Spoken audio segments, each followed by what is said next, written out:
Hi అండి, welcome to my channel. నేను చేయబోయే రెసిపీ ఏంటంటే చికెన్ ఫ్రెష్గా కడుక్కొని అందులో 2 టేబుల్ స్పూన్ అల్లం వెల్లుల్లి పేస్ట్ వేయాలండి.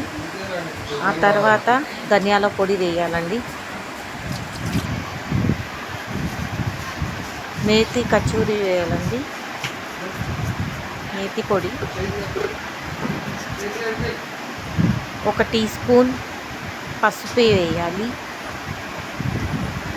రుచికి సరిపడా కారం ఉంటే కారం, మీరు ఎంత కావాలనుకుంటే అంత కారం వేసుకోవాలండి.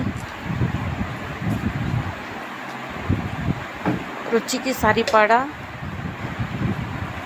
ఉప్పును వేసుకోవాలండి. ఆ తర్వాత 1 కప్పు కమ్మటి పెరుగును వేసుకోవాలండి. కమ్మటి పెరుగుని వేసుకొని ముక్కలకు బాగా పట్టేటట్టు గార్నిష్ చేసుకోవాలండి. కలిపాక అందులో 1 టేబుల్ స్పూను నూనెను వేసి బాగా కలిపి తర్వాత 1 నిమ్మరసం వేయాలండి. అది బాగా కలిపి ముక్కలకు పట్టేటట్టు కాసేపు పక్కన పెట్టేసేయాలి.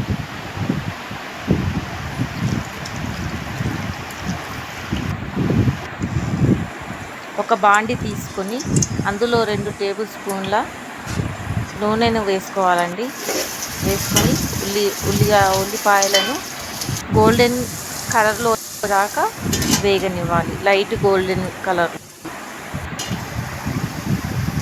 అది తీసుకొని పక్కన పెట్టేసుకోవాలండి.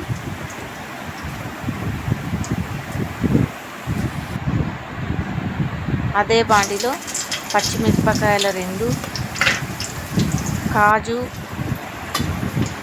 5-6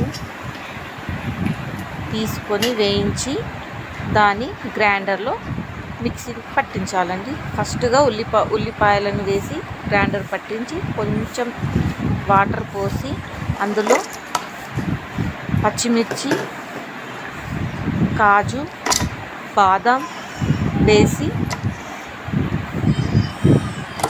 పేస్ట్ చేయాలండి.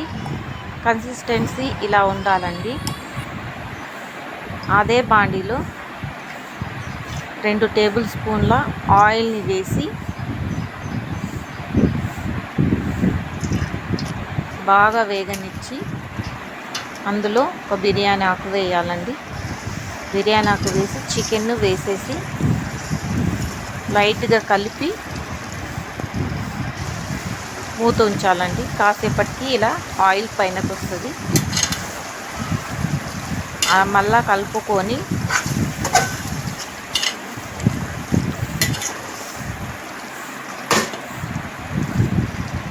కాసేపు మూత పెట్టేసి ఉంచాలండి. ఈ కలర్లో వస్తుందండి, గోల్డెన్ కలర్, రెడ్డిష్ కలర్లో వస్తుంది. ముక్కలకు బాగా ఉడికిందండి. ఆ తర్వాత మూత పెట్టేసేయాలండి. కాసేపటి తర్వాత ముక్కలు బాగా ఉడికాయండి.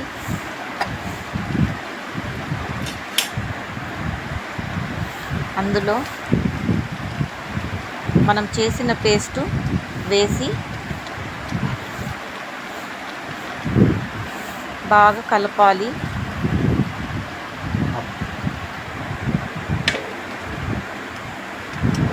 బాగా కలిపాక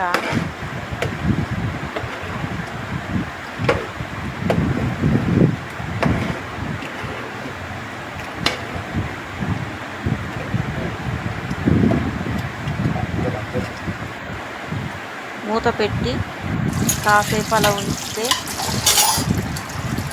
తర్వాత కొత్తిమీర వేసి గార్నిష్ చేసుకోవడమే.